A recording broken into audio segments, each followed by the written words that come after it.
jadi relawan di ACT dan juga ibaratnya kita juga mengadakan sendiri. Kita punya perhimpunan pelajar Indonesia di Turki dan juga di Istanbul juga kita punya.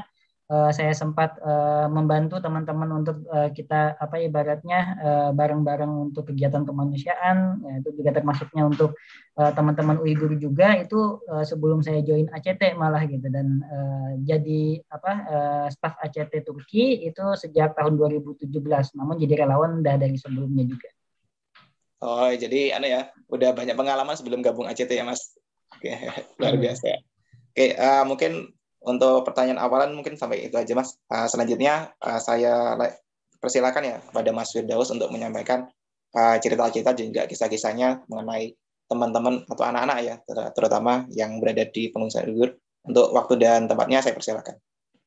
Iya, Bismillahirrahmanirrahim. Terima kasih banyak Mas Andra untuk kesempatannya, juga tentunya untuk Indonesia Save Uyghur yang telah kita bareng-bareng diskusi di acara ini. Semoga menjadi diskusi yang bermanfaat juga untuk kita, khususnya juga kita di hari yang penuh manfaat juga, di bulan yang penuh manfaat, yaitu bulan Ramadan. Alhamdulillah wa syukurillah wa la haula wa la quwata illa billah. Nasyhadu an la ilaha illallah wa nasyhadu anna Muhammadar Rasulullah la nabiyya ba'dah. Selamat sore, salam sejahtera untuk seluruh peserta baik di Zoom ataupun juga ini live ya di YouTube. Bagi yang menyimak dari YouTube juga, baik secara langsung ataupun nanti relay untuk videonya. Pertama-tama saya memperkenalkan diri dahulu, saya Firdaus Guritno dari Global Humanity Network di Aksi Cepat Tanggap, di mana kita menggagas program luar negeri dari Aksi Cepat Tanggap, yang mana pada hari ini saya akan berbicara tentang webinar tentang anak Uighur ataupun juga tentang bagaimana penyintas Uighur yang ada di Turki, bagaimana mereka bisa mengungsi dan bagaimana kondisi mereka hingga saat ini ya. Saya izin share screen terlebih dahulu.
Jadi Aksi Cepat Tanggap sendiri dan juga di bawahnya kita memiliki Global Humanity Network yang kita berkecimpung di dunia kemanusiaan khususnya di ranah global.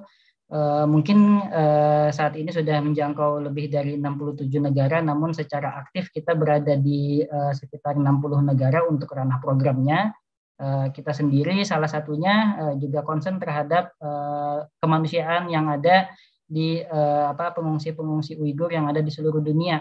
Tidak hanya di Turki saja program kita sendiri, kita juga memiliki program Uighur. Pada waktu itu pernah kita aksi di Uzbekistan dan juga pernah aksi untuk penyintas Uighur yang ada di Mesir. Memang di Mesir sudah sangat terbatas karena sejak masa pemanggilan kembali dari pemerintah Cina yang bekerja sama dengan pemerintah Mesir tahun 2016-2017, eksodus ke Turki sekitar 1.000 orang pengungsi Uighur, dan setelah itu praktis hampir tidak ada lagi atau sangat jarang pengungsi Uighur yang ada di Mesir. Jadi sekarang kita memang sangat terfokus hanya pengungsi Uighur ataupun juga kita menyebutnya diaspora ya, karena mereka yang banyak sekali yang sudah tinggal berdampingan dengan masyarakat Turki, dan bahkan mereka juga sebetulnya dari sisi sejarah adalah merupakan Bani Turk juga gitu. Jadi suku Turki itu bahkan sebelum mereka apa ibaratnya berada di tengah-tengah antara Middle East dan juga Eropa, mereka tuh sebetulnya berada di ranah tanah yang saat ini kita sebut dengan wilayah Urumqi atau Xinjiang. Nah, Uighur, saya ingin membawakan tagline juga bahwa kita ini adalah umat Indonesia yang harusnya kita bisa menjadi penjembatan ibaratnya kepedulian dan juga bagaimana kita dari kepedulian ini kemudian meningkat menuju advokasi bahwa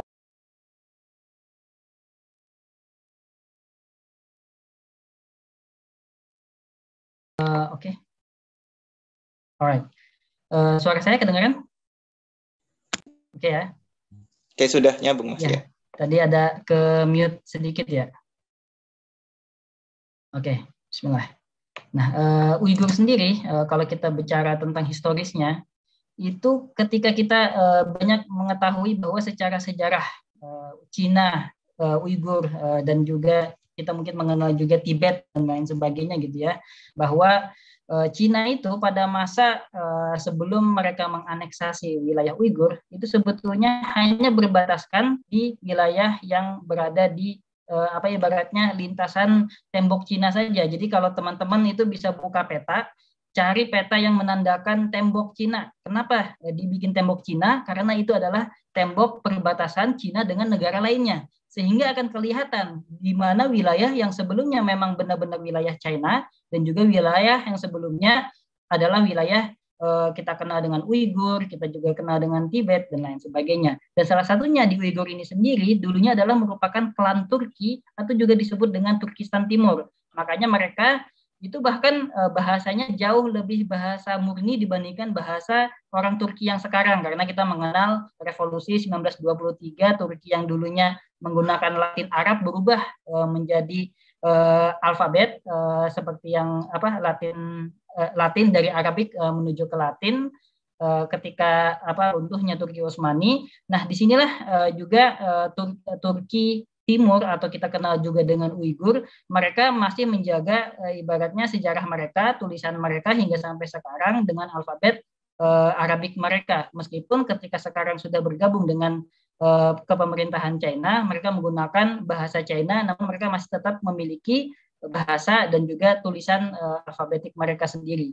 Dan ini sebetulnya sudah sangat jauh lebih bersejarah dibandingkan ibaratnya Republik Rakyat Cina itu sendiri gitu, di mana Uighur sejak dari 2000 tahun yang lalu dan bahkan ketika kita mungkin banyak mengenal negara yang memproklamirkan kemerdekaan, Uighur itu termasuk negara yang meskipun hanya sekitar tiga tahun mereka merdeka, tapi mereka pernah merdeka sebelumnya ketika pecahan dari Uni Soviet juga ya, karena Rusia pada waktu itu juga menguasai wilayah Kazakhstan, Kirgistan, Uzbekistan, dan lain sebagainya. Jadi jika kita bicara dengan fakta sejarah, sebetulnya Uighur sendiri adalah merupakan suatu negara pada dulunya yang sekarang juga mungkin kita mengenal Palestina juga dulunya merupakan suatu negara, dan juga kita ibaratnya mengenal juga sebetulnya bahwa Uighur itu secara sejarah juga tercatat pernah menjadi suatu negara.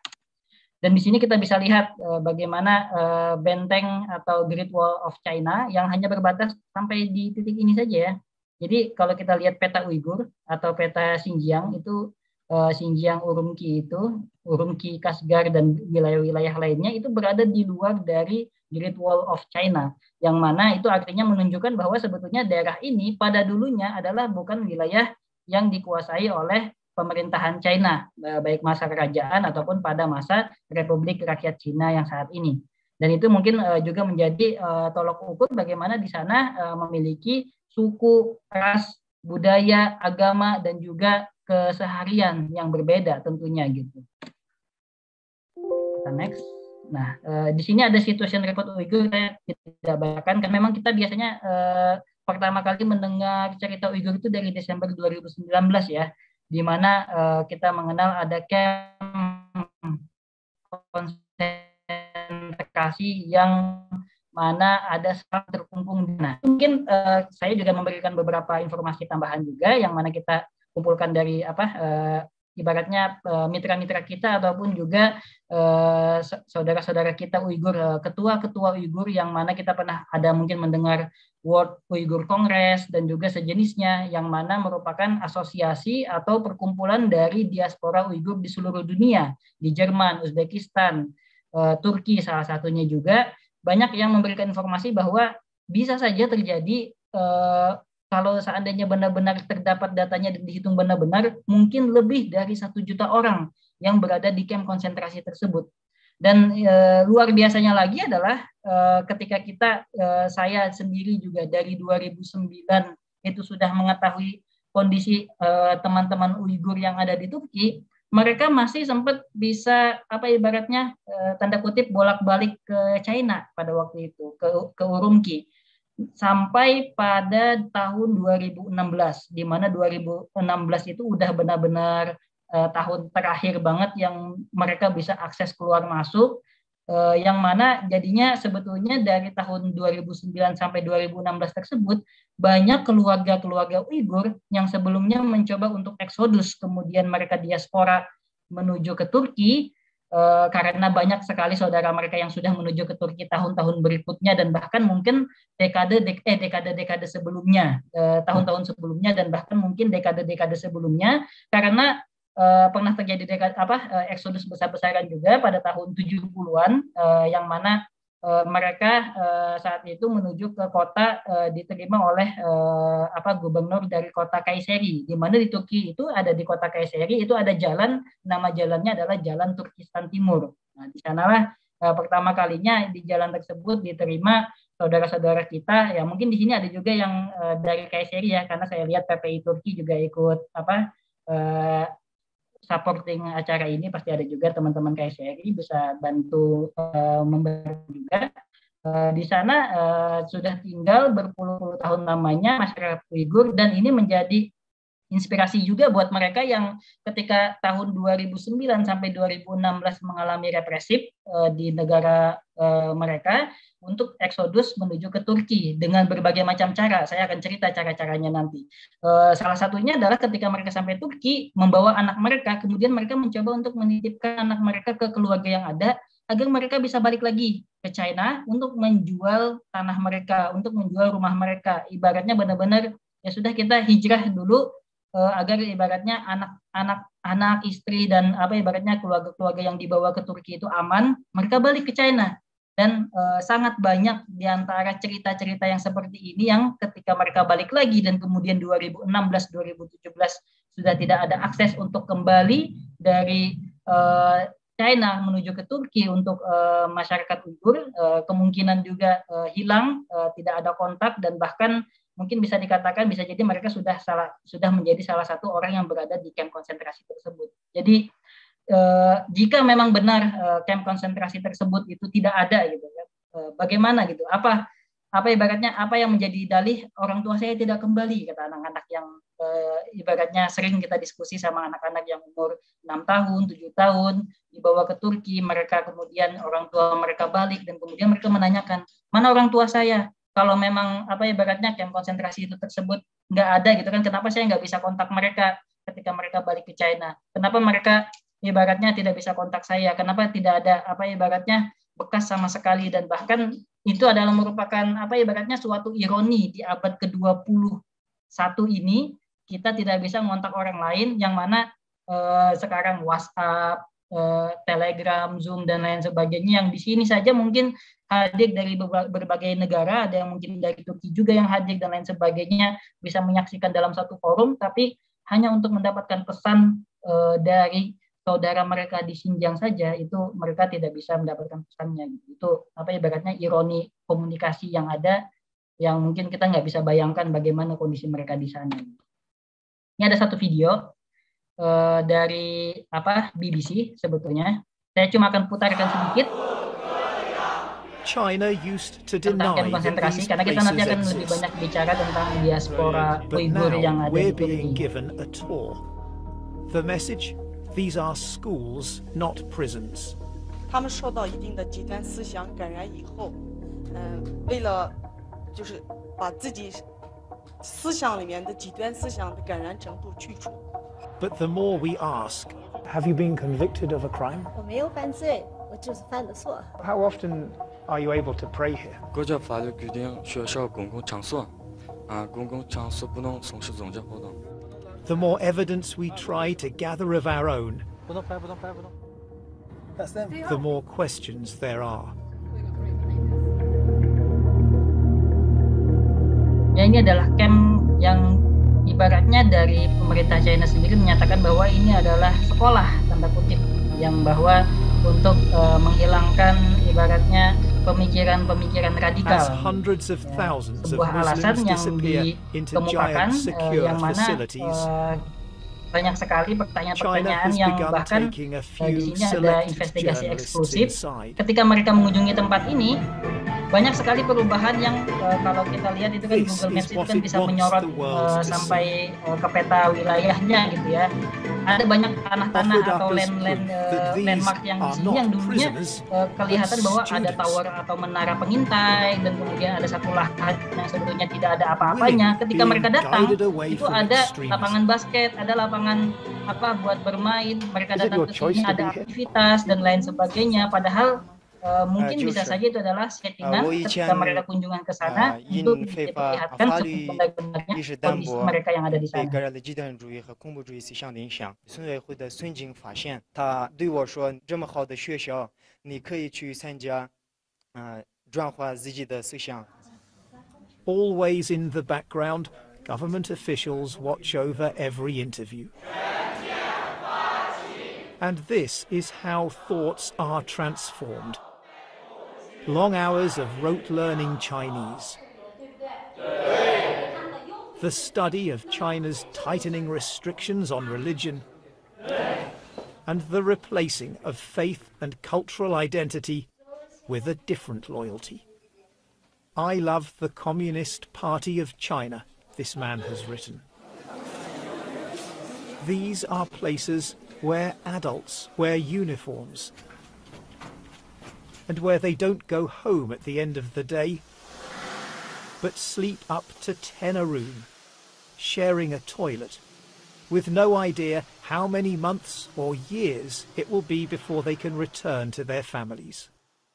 If they don't want to come, then what happens? 这个我没碰见过。 Ya, jadi bahkan jawaban-jawaban otoritas di sana pun Kasih, tidak make sense Doesn't gitu a ya place ketika where people diinterogasi have to oleh come, BBC, dan obey ini the adalah rules, merupakan sumber yang stay until sangat you're allowed adil to untuk kita leave. semua, di mana kita Sound more like a biasanya prison. menganggap bahwa Even if it's a prison in which you ini can adalah do some permasalahan art. agama, 你指的监狱 kemudian 是 ibaratnya 这个地方，你觉得这监狱有 radikalisme 包 dan 含 lain 监狱？ sebagainya. Di sini bisa 我 kita 不知道 lihat 你 bahwa 说的监狱 BBC 是什么样的 secara 监狱，这我 objektif 们这儿就是 memberitakan 就是 bahwa 这个培训中心。 ini adalah udah bukan masalah agama lagi, tapi masalah kemanusiaan, di mana seperti ibaratnya pengkontrolan suatu etnis yang tidak boleh menggunakan agama mereka, tidak boleh menggunakan budaya mereka, dan kemudian mereka harus menerima bagaimana mereka hidup dengan aturan dari pemerintah China itu sendiri.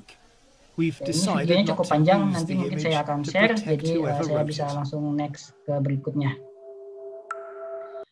Ada beberapa kondisi yang sebetulnya ini adalah foto-foto yang tidak banyak bisa kita akses di dunia maya ya. Itu yang sangat-sangat ibaratnya selain unik, selain ibaratnya sangat menarik bagi saya sendiri juga, tapi juga ibaratnya ada kesedihan juga tentunya di dalamnya gitu, bahwa banyak dari kita yang tidak mengetahui bagaimana kondisi masyarakat Uighur yang ada di Xinjiang. Searching di internet itu sangat-sangat susah. Beda kayak kita searching Palestina, searching Suriah sekalipun, itu searchingnya sangat mudah.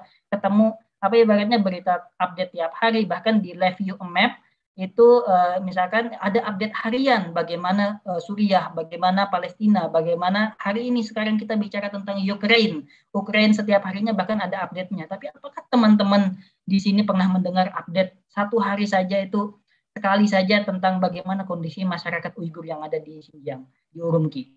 Ini ada satu pisau yang dirantai, semua pisau, apalagi kalau seandainya itu adalah tempat bacer atau penjualan daging, itu semuanya dirantai. Dan bahkan pisau di rumah-rumah itu selain dirantai, mereka ada nomor, kalau di kita tuh ditulisin nomor KTP-nya. Itu kan ibaratnya adalah suatu ibaratnya pengontrolan yang sangat pengecut gitu kan dari otoritas, bahwa kenapa mereka harus sampai segitunya gitu, takutnya dengan rakyatnya sendiri gitu, dengan rakyat yang ibaratnya bukan semuanya. Jika seandainya satu kota itu separatis, itu kan harus kita pertanyakan. Tapi jika seandainya satu kota ibaratnya di framing dan kemudian dibina seolah-olah mereka semuanya teroris, seolah mereka semuanya radikal dengan ibaratnya tindakan represif seperti ini, tentunya akan menimbulkan sisi psikologis yang sangat-sangat buruk gitu. Makanya kita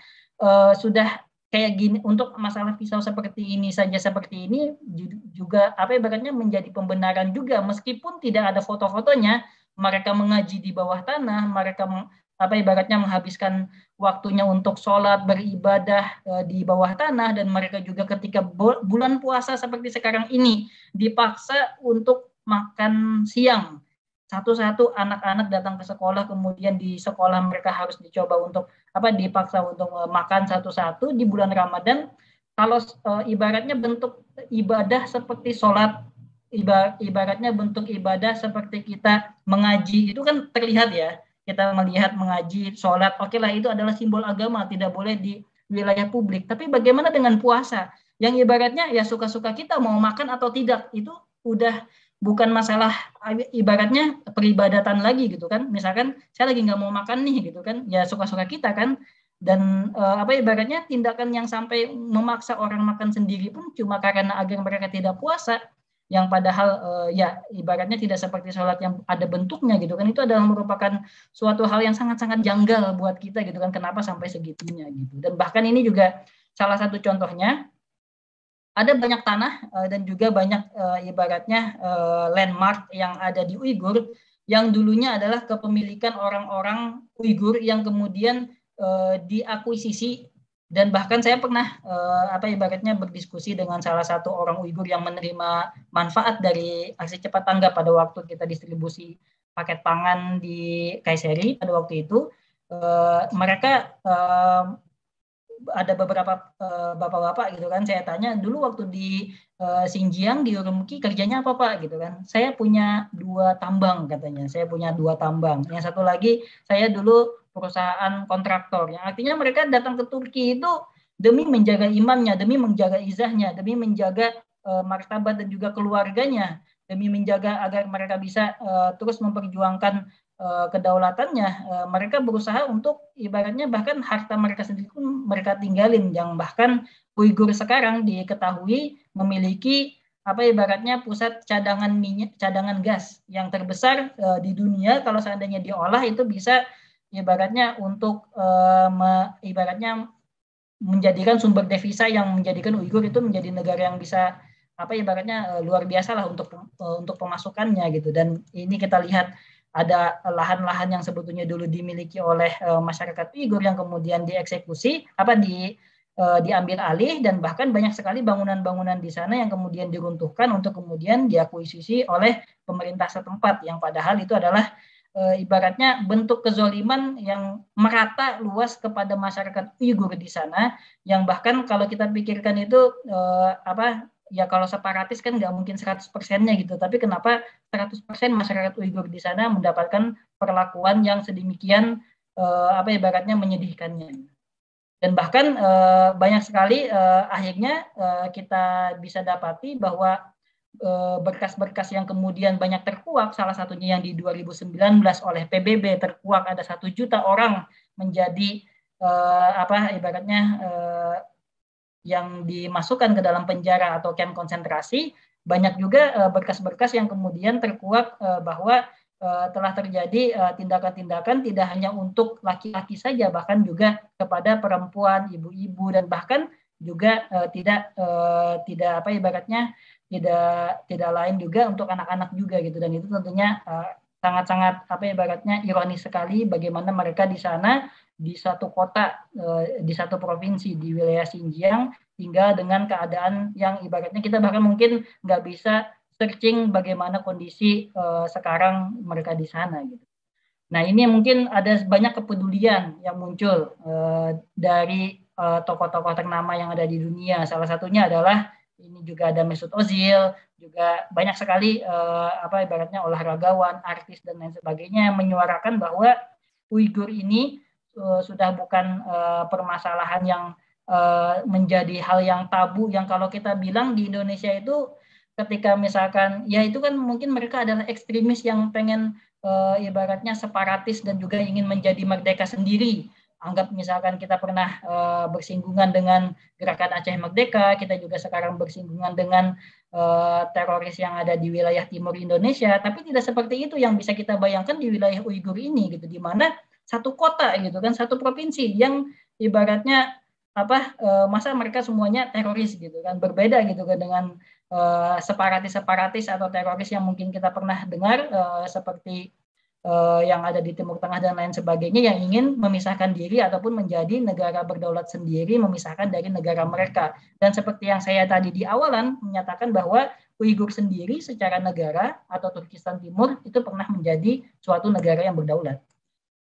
Ini adalah salah satu ibaratnya cerita yang saya ketika lihat foto ini mungkin tersenyum gitu memang, tapi ketika di dalam hati bisa dikatakan itu tersayat-sayat, gimana enggak gitu kan, bahwa anak sekecil ini itu untuk bisa kabur dari wilayah mereka di Urumqi, dan kemudian bisa mereka sekarang berada di Turki, meskipun dengan semua keterbatasannya mereka bisa hidup di Turki, mereka harus berjalan kaki hingga sampai ribuan kilometer. Kita mungkin kalau kita dibuka peta kembali ke atas, ini wilayah Turki, Turkistan Timur atau Uighur, yang kemudian mereka berjalan kaki menuju ke wilayah perbatasan Thailand.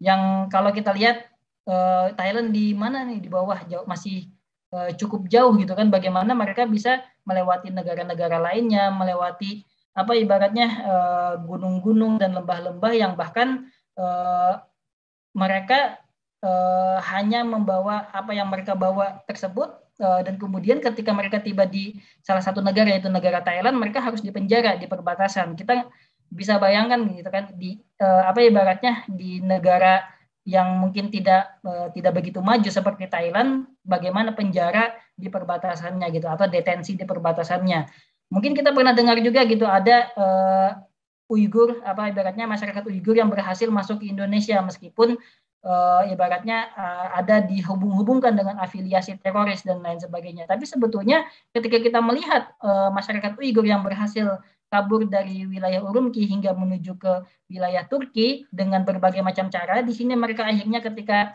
tiba di Thailand, ibaratnya ada ratusan dari mereka dan kemudian teradvokasi bisa untuk terbang menuju ke Turki. Mereka sendiri juga sangat-sangat susah sekali gitu ya, untuk bagaimana bisa satu keluarga utuh diadvokasi untuk bisa menuju ke Turki. Saat ini mungkin ada anak-anak perempuan yang di penjara Thailand dulunya, dan kemudian mereka berhasil kita ibaratnya kita ketahui diadvokasi menuju ke Turki. Banyak menyatakan bahwa bapak saya masih di penjara Thailand sampai hari ini gitu. Jadi tidak tahu bagaimana kabarnya juga bapak mereka yang ada di Thailand untuk bisa ibaratnya bertahan di detensi tersebut. Tapi ketika itu tentunya pemerintah Thailand ataupun juga otoritas Thailand yang di perbatasan pernah juga menawarkan dikembalikan ke China, tapi mereka untuk ibaratnya memilih lebih baik tinggal di detensi ataupun penjara detensi dibandingkan harus kembali ke China, yang mungkin kembali ke China itu bisa dikatakan adalah mengantar nyawa gitu ya bagi mereka gitu. Dan kita bisa lihat bagaimana anak kecil yang di sebelah kanan yang mungkin ada selang waktu sekitar 1 tahun, kemudian alhamdulillah ini di sebelah kiri mereka, dan bahkan sudah bisa menikmati bagaimana mereka sekolah di sekolah tahfiz, dan kemudian mereka juga bisa beraktivitas layaknya anak-anak yang harusnya tidak mengalami kehidupan yang seperti ini.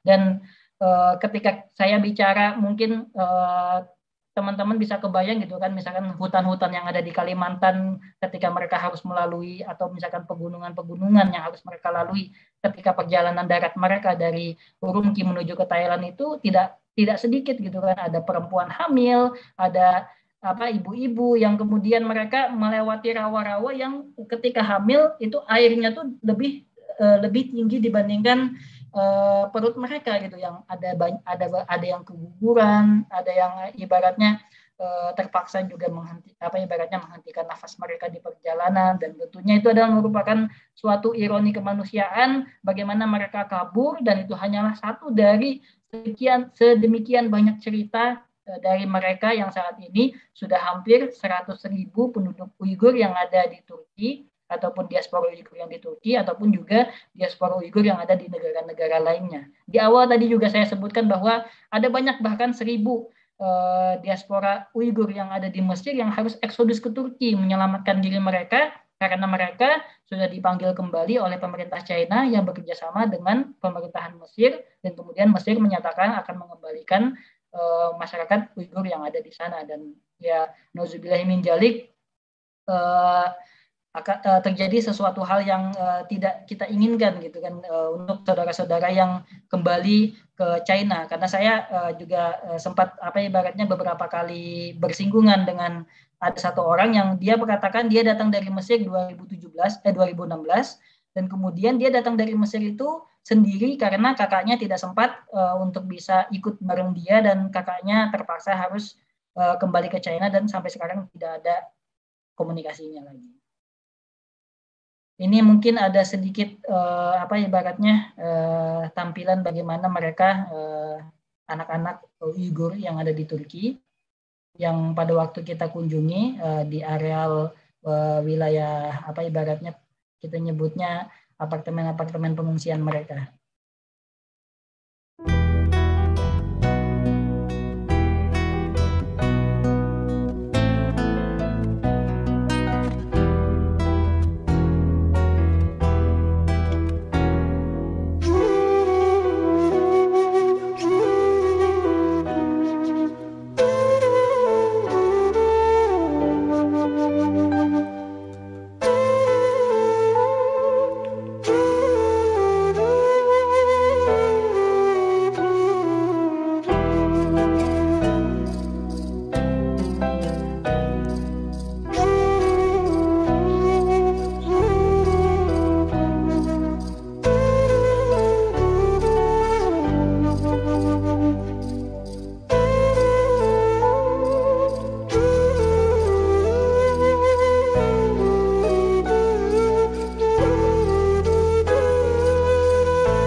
Mungkin ibaratnya tadi cuma sekilas ya dari bagaimana kita bisa melihat sebagian dari anak-anak tersebut.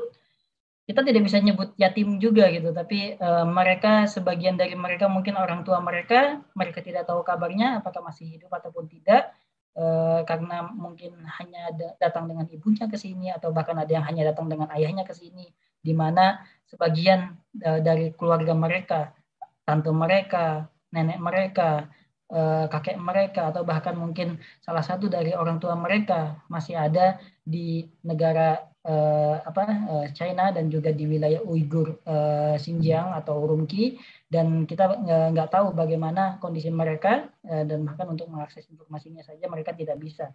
Tapi mereka tetap mencoba untuk memberikan ibaratnya senyuman terbaik. Mereka hidup dengan sangat gigihnya sendiri, dan saya itu ketika tahun 2009 itu juga mungkin informasi yang saya dapatkan sebelum juga saya menjadi ibaratnya turun langsung di kemanusiaan bersama ACT, ada juga beberapa informasi yang belum saya dapatkan gitu, bahwa bagaimana kondisi mereka yang sedemikian sebetulnya sangat-sangat menyedihkan. Tapi mereka tidak ceritakan karena waktu itu kan sebaya saya itu adalah juga mahasiswa juga. Mereka itu lebih kepada berdikari sendiri gitu, dan bahkan mereka di sini di Turki sendiri itu saling membantu satu sama lain. Bagaimana caranya mereka buka toko, kemudian juga mereka buka restoran biasanya gitu, restoran Uighur, dan kemudian juga mereka buka tempat-tempat berjualan untuk bisa terus memutar roda perekonomian mereka.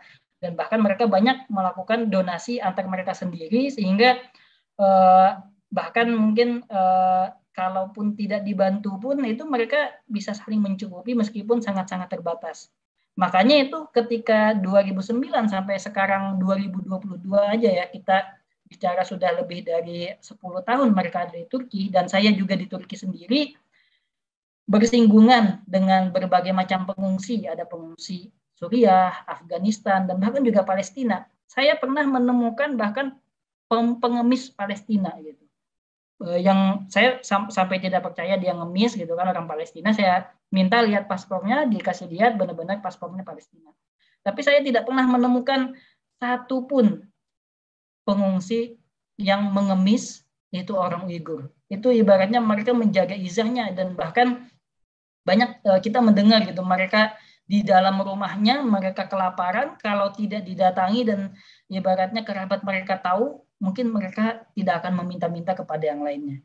Itu yang ibaratnya menjaga izah. Dan juga yang lebih menyedihkan lagi adalah mereka di Turki itu sendiri itu membuka, kalau misalkan orang ya kita ibaratnya di dunia kemanusiaan sangat lazim gitu ya, bahwa ketika ada pengungsi kemudian mereka membuka center untuk ibaratnya bantuan, itu lebih banyak memfokuskan di pangan ya, seperti makanan, paket pangan dan lain sebagainya. Tapi mereka sendiri datang ke Turki, saking terbatasnya mereka malah membuka camp-camp ibaratnya rumah-rumah untuk tahfiz Quran gitu. Itu yang ibaratnya kita juga meneteskan air mata sendiri gitu, ketika di satu rumah yang ibaratnya kecil juga, satu ruangan yang mungkin cuman 4x3 diisi oleh sekitar 10-an anak gitu, 10-an anak tahfiz Quran di sana. Kita coba datang ke tempat yang lain lagi, ada juga tahfiz Quran yang kecil-kecil yang di rumah-rumah gitu, yang ibaratnya cuma cukup buat satu keluarga, tapi diisi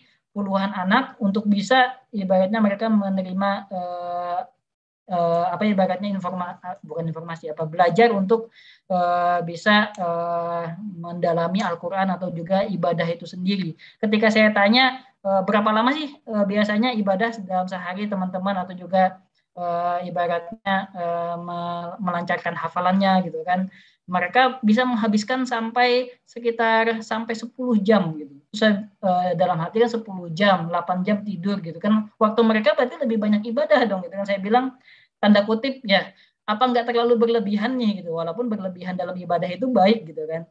Ternyata jawabannya itu malah tambah menusuk hati lagi gitu kan. Salah satu person in charge-nya gitu kan jawab, iya kita kan di sana kan dibatasin ibadahnya, jadi di sini kita balas dendam. Jadi itu benar-benar balas dendam gitu ya Allah, kita kan balas dendam untuk beribadah gitu kan. Ya benar-benar mereka di sana dibatasin, ketika mereka dikasih keleluasaan, mereka ibaratnya mengaji sampai 10 jam, mereka beribadah sampai berjam-jam lamanya setiap harinya gitu. Di mana kita sendiri di Indonesia yang ibaratnya kita berada di negara merdeka, yang ibaratnya kita bisa memutuskan untuk diri kita sendiri, sekarang saya ikut kajian atau enggak, sekarang saya mau sholat atau enggak, kita sendiri yang memutuskan saja. Itu kita enggak sholat, kita enggak baca Quran, kita enggak beribadah gitu kan. Bagaimana kita bisa mensyukuri nikmat yang telah Allah berikan kepada kita gitu kan, dibandingkan mereka yang ada di sana gitu.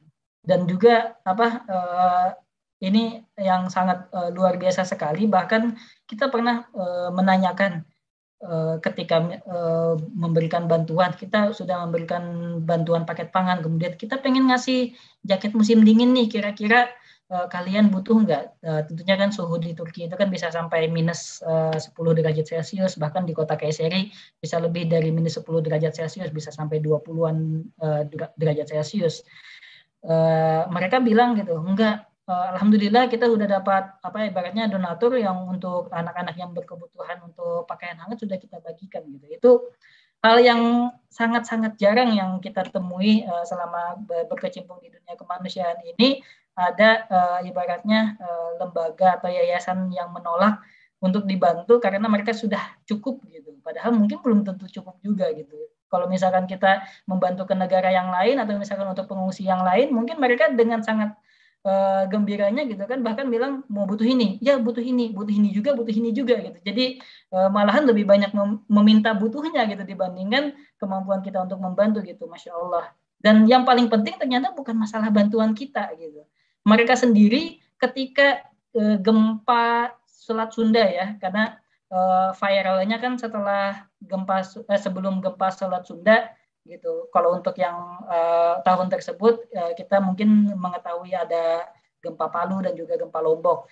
Nah, di gempa Selat Sunda ketika mereka tahu ibaratnya begitu girohnya masyarakat Indonesia mendukung mereka yang sebelumnya mereka itu hampir merasa tidak pernah didukung sama sekali oleh negara manapun, yang bahkan untuk Turki saja itu hanya sebagian orang yang benar-benar mendukung mereka gitu. Dan tahu mereka kalau di Indonesia di puluhan kota di jalan-jalan turun semua orang Indonesia kemudian membawa bendera ibaratnya menyuarakan mereka, membawa bendera mereka dan menyatakan bahwa Uighur harus dibebaskan untuk bisa beragama dengan seluas-luasnya. Itu mereka luar biasa yang kalau kita bilang harusnya negara penerima manfaat atau orang yang penerima manfaat, mereka mengirimkan bantuan ke Indonesia. Di Selat Sunda mereka membangun satu masjid.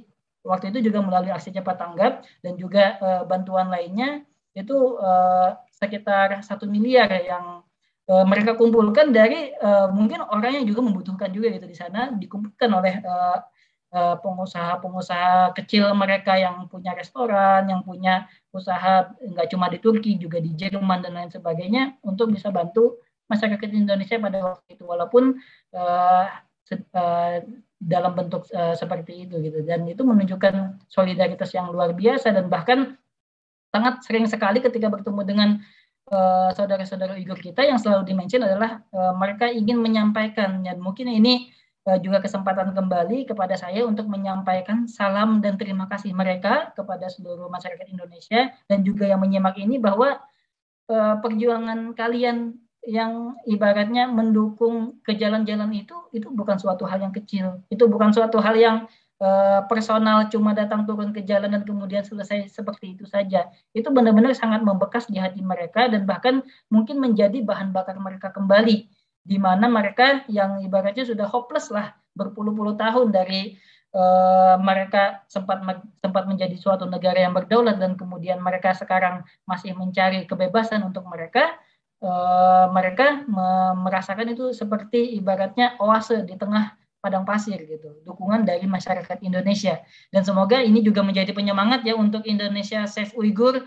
Kita jangan berhenti sampai di sini saja, punya porsinya masing-masing. Ada teman-teman yang dari media dan kemudian teman-teman dari mungkin ada juga yang pemerintahan advokasi dan kemudian kita di lini kemanusiaan, aksi cepat tanggap juga berfokus di kemanusiaannya dan tentu saja untuk mereka-mereka yang membutuhkan bantuan kemanusiaan dan ibaratnya diselaraskan bagaimana kita bisa untuk mengangkat kembali harkat dan martabat saudara-saudara kita Uighur yang ibaratnya tertindas ini.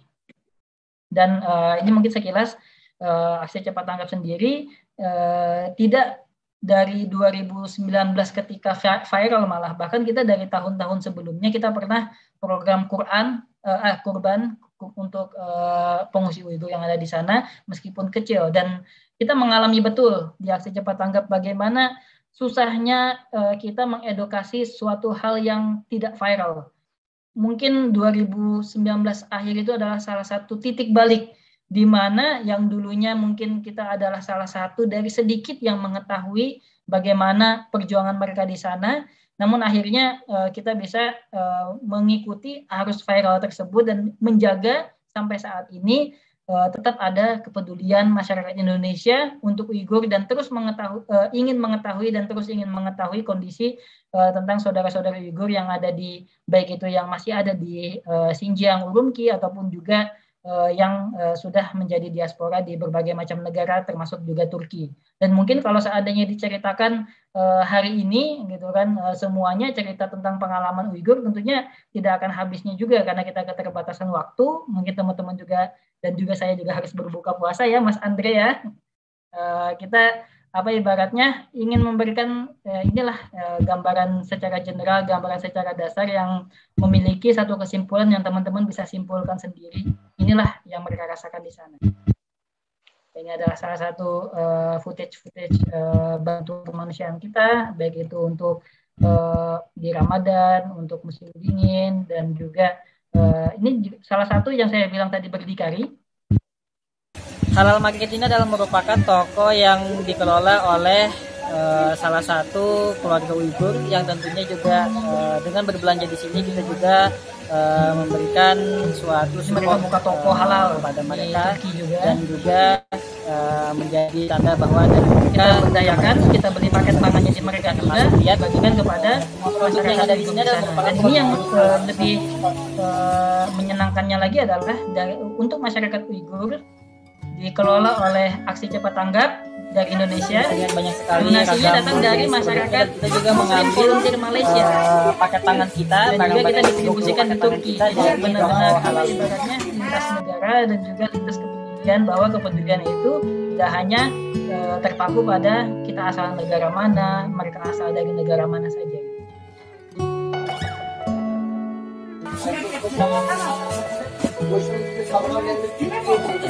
Ini juga salah satu bantuan kita di kota Kayseri, tadi di kota Istanbul dan di kota Kayseri.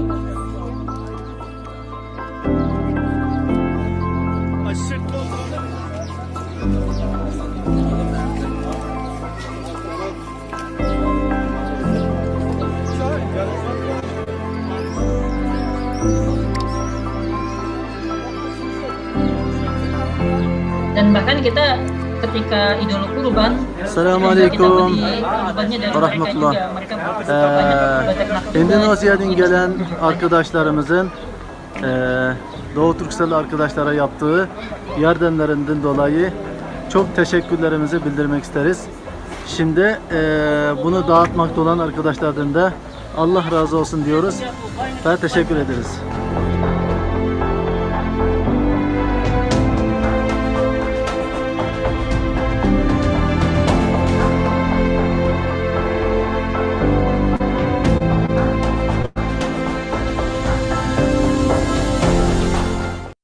Dan sebetulnya banyak juga footage kita di tahun 2020 dan juga 2021, tapi saya ingin menampilkan yang ini juga gitu, untuk ibaratnya untuk kita bisa ibaratnya menjadi flashback kita gitu, bahwa 2019 benar-benar menjadi tahun yang ibaratnya menjadi tahun yang viral untuk saudara-saudara Uighur, dan mungkin 2020, 2021 kita hampir hanya di segelintir komunitas saja gitu kita mendengar bagaimana kepedulian tentang saudara Uighur kita di Ramadan ini, dan juga di tahun-tahun berikutnya sekalipun juga ya, sampai kita melupakan kepedulian kita kepada mereka, karena kepedulian kita bisa aja turun, kita bisa aja hari ini peduli, besok udah enggak lagi, tapi kondisi mereka di sana enggak berubah gitu.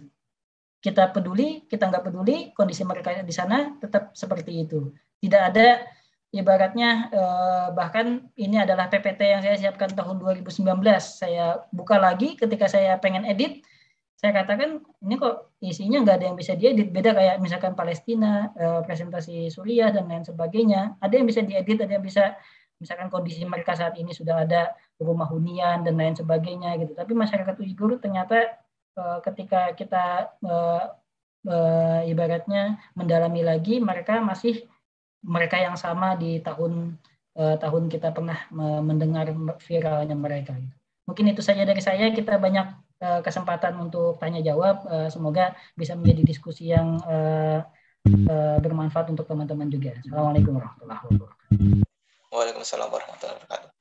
Oke, terima kasih sebelumnya pada Mas Firdaus atas pemaparannya. Tadi lengkap ya, dari sejarah peradaban Uighur sendiri, kemudian kondisi di camp di Xinjiang, kemudian sampai kondisi di anak-anaknya di sana. Luar biasa ya kalau misalnya kita bandingkan ya dengan kondisi kita, baik orang-orang Uighur yang ada di Xinjiang ataupun yang di luar daerah Cina itu ya sangat jauh ya.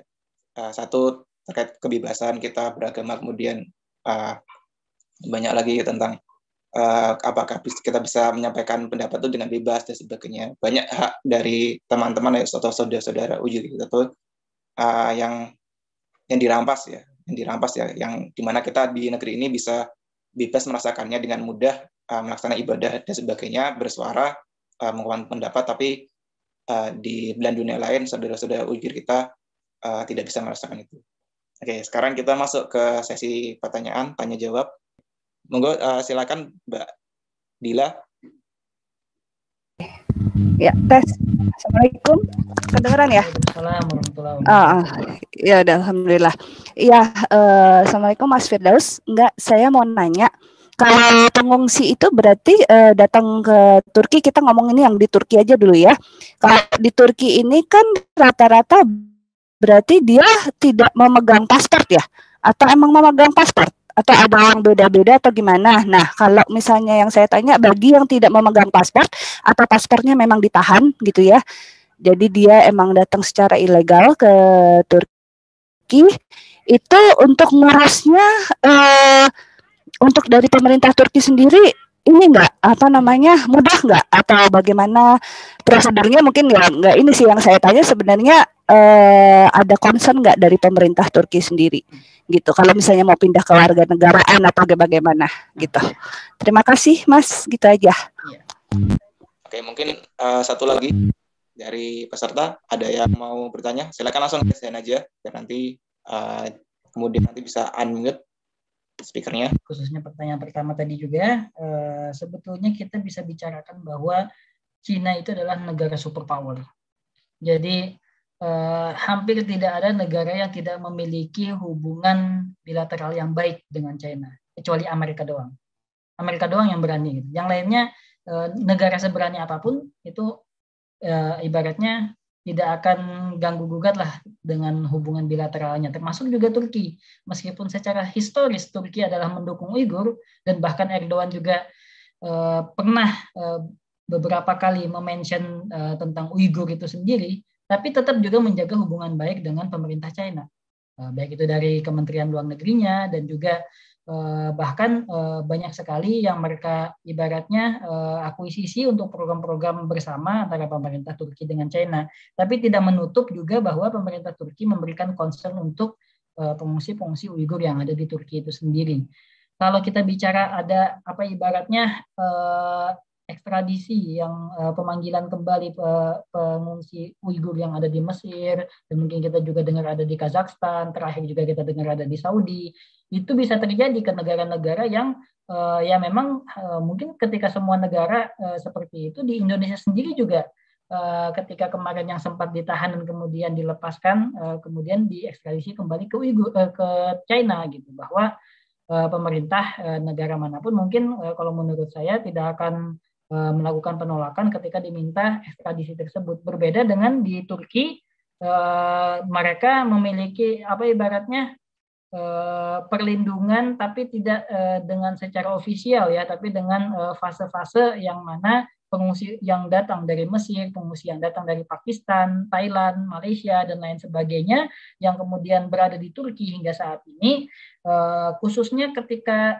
masa Urumqi 2009 yang datang setelah ibaratnya sampai dengan 2009 tersebut sangat mudah untuk bisa mengurus warga negara Turki, sehingga teman-teman saya yang tadi saya bicarakan bahwa saya satu kelas ada 4 orang, kemudian mereka datang 2009 tersebut, itu semuanya sekarang udah warga negara Turki. Nah, bagaimana dengan yang setelah 2009? Ada kesulitan. Tapi sebagian dari mereka juga sudah menjadi warga negara Turki, sebagian lagi mereka mengurus yang namanya adalah ikamet atau izin tinggal di Turki.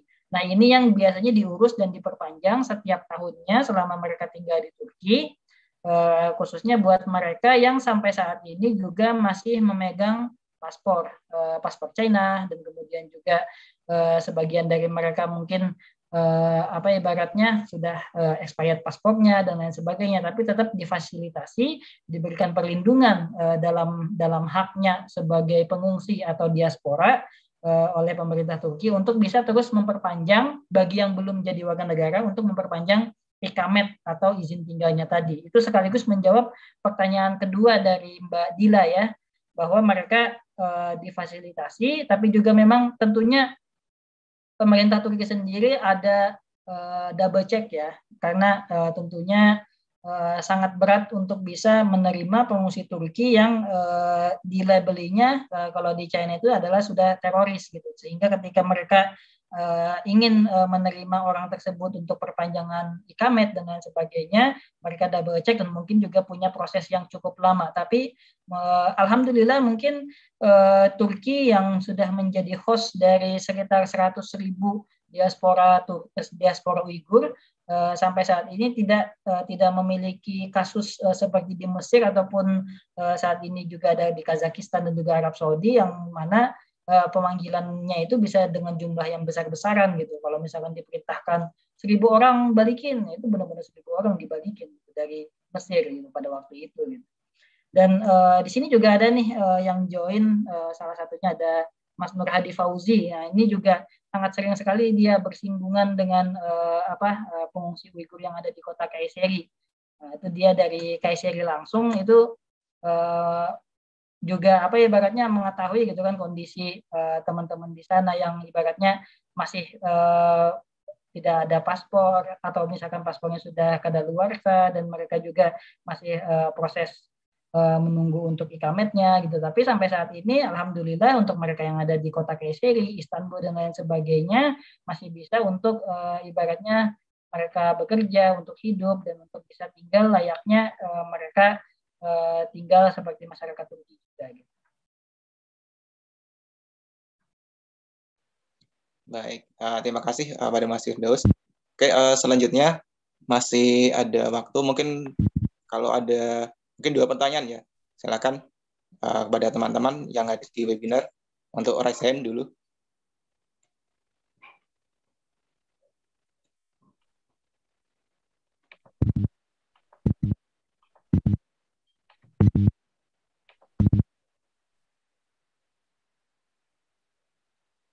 Belum ada?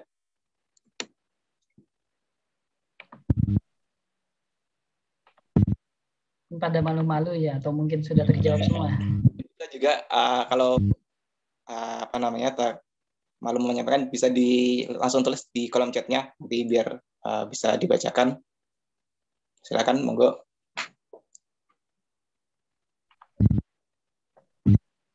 Oh ya, ini mungkin sambil menunggu teman-teman ada yang bertanya. Jadi kalau misalkan kondisi ya Mas, jadi kan kalau pengungsi di Turki ya Mas, tadi kan Mas Firdaus yang langsung turun ke lapangan ya, dengan keluarga juga anak-anak seperti itu. Mungkin kan ada dari sanak saudara mereka ya, mungkin saudara jauh, mungkin yang bukan keluarga ini ya. Kalau keluarga ini kan bapak atau bapak, ibu, dan anak. Nah itu kan. Tapi mungkin ada dari sanak saudara mereka, mungkin keluarga intinya ada di Turki, cuman mungkin pamannya atau bibinya atau mungkin kakeknya masih ada di Xinjiang. Nah gitu. Kalau menemukan kasus seperti itu nggak Mas? Jadi ada keluarga mereka yang ketika mereka pindah ke Turki itu, mengungsi ke Turki itu, keluarganya itu masih tertinggal di Xinjiang. Nah itu kemudian kira-kira kalau sepanjang pengalamannya Mas Firdaus itu bagaimana hubungan mereka dengan yang orang-orang yang masih ada di Xinjiang gitu, dengan saudara yang ada di sana. Nah mungkin itu Mas.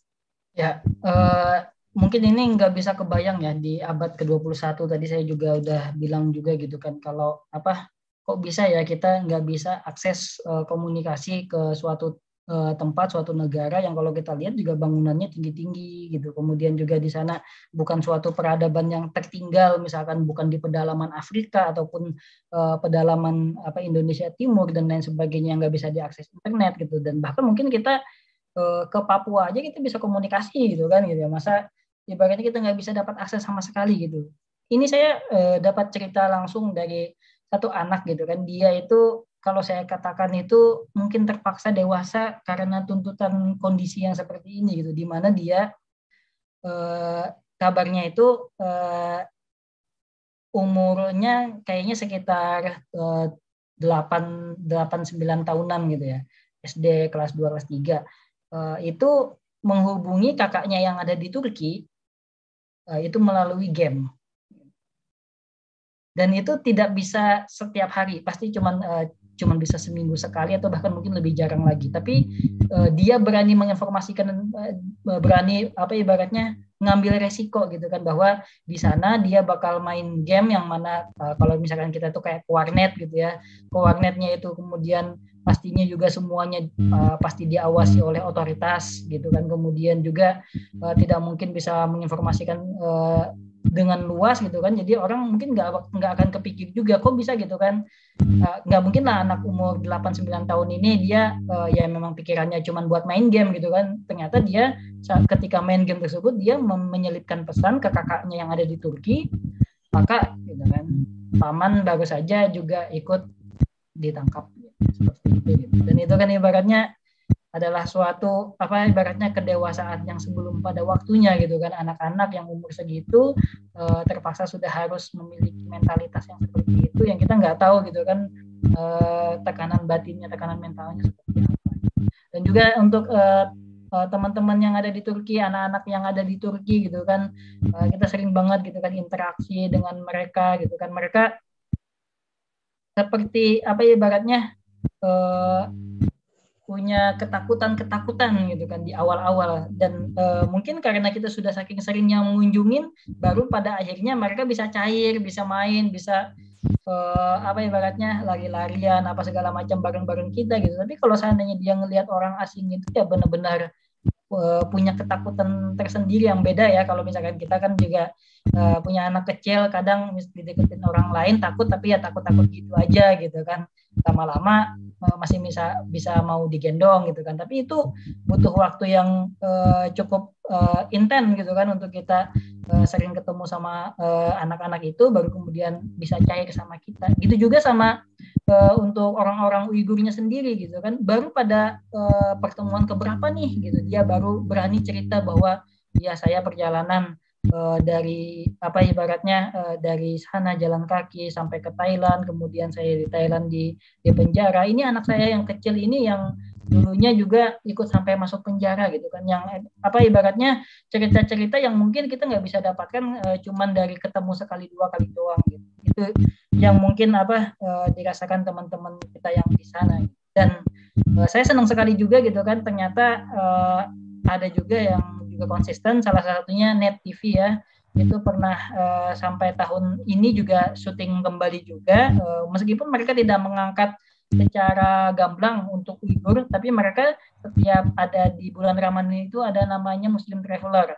Itu di 3-4 tahun terakhir mereka selalu mengangkat ada satu episode yang juga ada pengungsi Uighurnya. Meskipun tidak diangkat yang benar-benar ini apa ibaratnya terjadi kezaliman dan lain sebagainya. Tapi itu mungkin jadi inisiasi yang cukup bagus sekali, karena kan ibaratnya adalah TV nasional gitu, dan semoga bisa menjadi corong juga buat kita gitu kan. Mungkin di sini ada Mas ya apa masih ada tadi Mas Sodik masih ada ya dari Simpang 5 TV gitu kan, dan apa mungkin dari support teman-teman media lainnya yang akhirnya kita bisa terus menyuarakan hal ini, tidak cuma menunggu viral saja gitu, tidak cuma menunggu Uyghur disuarakan kembali karena ada suatu hal yang sangat menyedihkan lagi gitu, padahal mereka sudah sedemikian sedihnya ada di sana. Masya Allah ya. Jadi emang kondisi yang nggak terbayangkan banget ya Mas, apa namanya, bahkan dialami anak-anak tuh harus menggunakan game ya untuk komunikasi dengan saudara di sana. Oke, ini kesempatan terakhir nih teman-teman. Sebelum kita tutup, silakan kalau ada yang bertanya bisa langsung raise hand atau menuliskan pertanyaannya via kolom chat.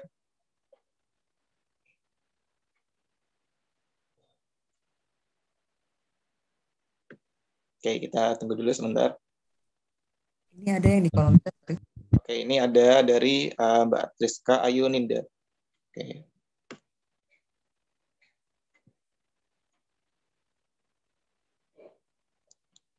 Oke, saya bacakan. Assalamualaikum warahmatullahi wabarakatuh. Perkenalkan, nama saya Triska dari Sumeneb. Mohon izin bertanya, bagaimana pendapat pemateri agar kaum muda atau yang masih sekolah atau kuliah bisa berkontribusi untuk saudara atau saudari kita yang ada di Uyghur?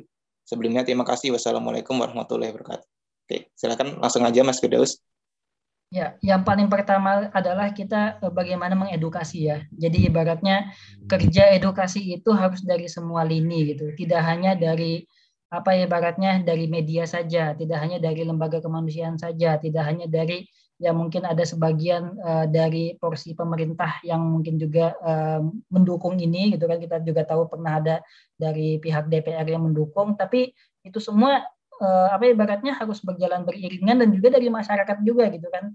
Kita banyak sekali hal yang viral di Indonesia ini hanya karena dari mulut ke mulut, hanya karena dari TikTok ke TikTok, hanya karena dari Instagram ke Instagram gitu. Dan bahkan yang lebih luar biasa seperti tahun kemarin misalkan kita dengar agresi Israel di Palestina yang kemudian sangat apa ibaratnya gegap gempita dukungan masyarakat Indonesia gitu kan, sampai apa ibaratnya semuanya menyuarakan sepakat untuk mendukung Palestina gitu kan. Itu kan semuanya tidak dari media-media dulu gitu, tapi dari mulut ke mulut, Instagram ke Instagram, dan juga TikTok ke TikTok dulu gitu kan, yang mana itulah yang mungkin jadi kanal yang biasanya digunakan orang lain, yang mana jika tidak kita ikut juga misalkan di sana dan kemudian kita tidak ikut menyuarakan apa ibaratnya menyuarakan kebaikan, ya isinya akan seperti itu aja gitu. Sehingga mungkin janganlah kita masuk ke TikTok. TikTok itu banyak mudaratnya, banyak yang share-share yang apa ibaratnya tidak bermanfaat untuk kita gitu kan. Janganlah kita main Instagram apa segala macam. Sayangnya kita nggak bisa seperti itu gitu kan. Ya saya mungkin kayak Indonesia Save Uyghur aja kan mungkin lebih masifnya di Instagram ya. Gitu. Dan itu kan juga ibaratnya menjadi satu momen gitu bahwa dengan kita menggunakan media ini dan kemudian share kebaikan dan kemudian ada yang share juga, otomatis lini masanya orang-orang kapan-kapan juga ada terpaparnya kita juga gitu. Ketika terpapar jadinya dia tahu minimal sekali, minimal 2 kali, karena dia tahu pasti ada penasaran kemudian juga ikut share atau mungkin juga mendalami gitu kan. Dan bahkan itu mungkin juga jadi alat yang sangat masif juga, di mana banyak sekali yang viral di TikTok dulu baru kemudian diangkat di media gitu kan. Jadi ya apa ibaratnya anak-anak muda sekarang itu bukan berarti tanpa peran gitu. Memang misalkan saya pengen donasi nggak punya duit, saya pengen apa, tapi kan kalian punya sosial medianya gitu. Kalian meskipun secara personal, tapi kalau kalian share, minimal circle kalian lihat. Circle kalian lihat, di-share lagi, circle berikutnya juga akan lihat gitu. Karena edukasi itu ya sangat-sangat susah buat kita kalau seandainya jalan sendiri-sendiri gitu. Itulah yang mungkin jadi apa ibaratnya semoga menjadi refleksi buat kita semua juga gitu kan, khususnya Indonesia Save Uyghur ini jangan sampai berhenti di satu momen saja, jangan sampai kita apa ibaratnya saya memang paling sering juga dapat undangan itu bulan Ramadan ya gitu kan, bulan Ramadan isi tentang paling banyak ngisi tentang Uyghur, Suriah gitu kan, kepedulian kecuali Palestina ya yang biasanya hampir setiap momen gitu kan, kepedulian untuk masyarakat kita lainnya seperti di Yaman juga, itu kata-kata mintanya tuh di bulan Ramadan aja gitu. Ini kan akan apa ibaratnya sayang banget lah, jangan sampai kita berhenti cuman apa di bulan suci Ramadan saja kita peduli kepada saudara-saudara kita yang ada di luar sana gitu, padahal di bulan-bulan lainnya mereka juga merasakan hal yang sama gitu. Oke, baik ya. Jadi istilahnya kita peduli sama Uyghur, aneh nggak bisa dibatasi dengan waktu ya Mas. Kita harus tetap konsisten ya gitu. Ya betul banget. Oke, sip. Oke, untuk peserta lain, ini kesempatan terakhir ya sebelum kita tutup. Terakhir banget. Adakah yang mau bertanya? Silakan langsung press hand atau chat di kolom komentar sebagai pertanyaan terakhir penutup.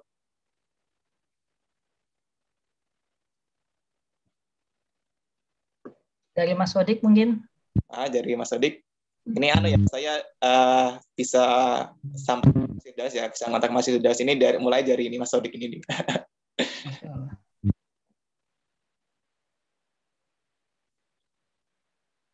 Udah siap-siap berbuka ya. Oke, saya hitung sampai 5 ya. Kalau belum ada, berarti kita ada ini dari Mas Hotmar Tanjuntak. Oke, ada pertanyaan dari Bang Juntak. Bang membela Uyghur bertentangan dengan Pancasila, tanda tanya, silakan.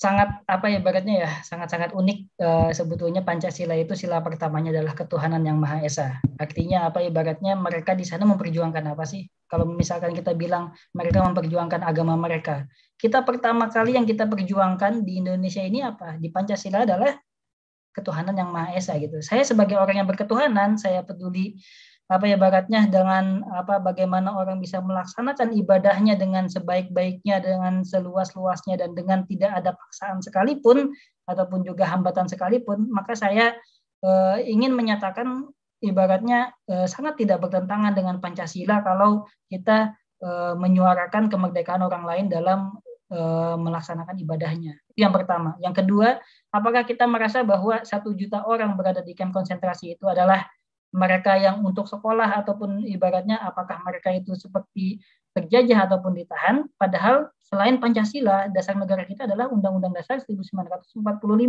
Paling sering banget kita pakai buat Palestina, bahwa kemerdekaan di atas dunia, bahwa penjajahan di atas dunia harus dihapuskan karena tidak sesuai dengan peri kemanusiaan dan peri keadilan. Yang jadi masalah adalah apakah kita merasa adil dan merasa manusiawi untuk saudara kita yang ada di Uighur.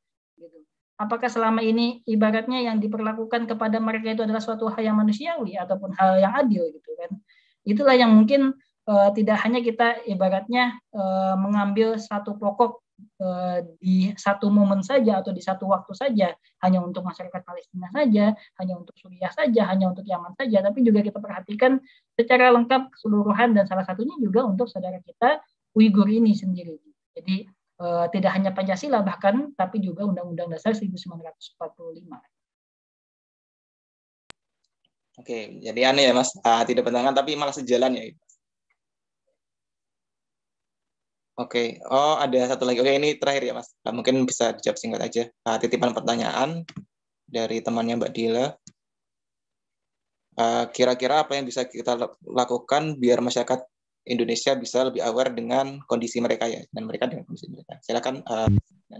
Ya, musuhnya Uighur saat ini itu adalah komunikasi. Jadi benar-benar sangat jarang sekali orang terpapar bagaimana kondisi Uighur yang ada di sana.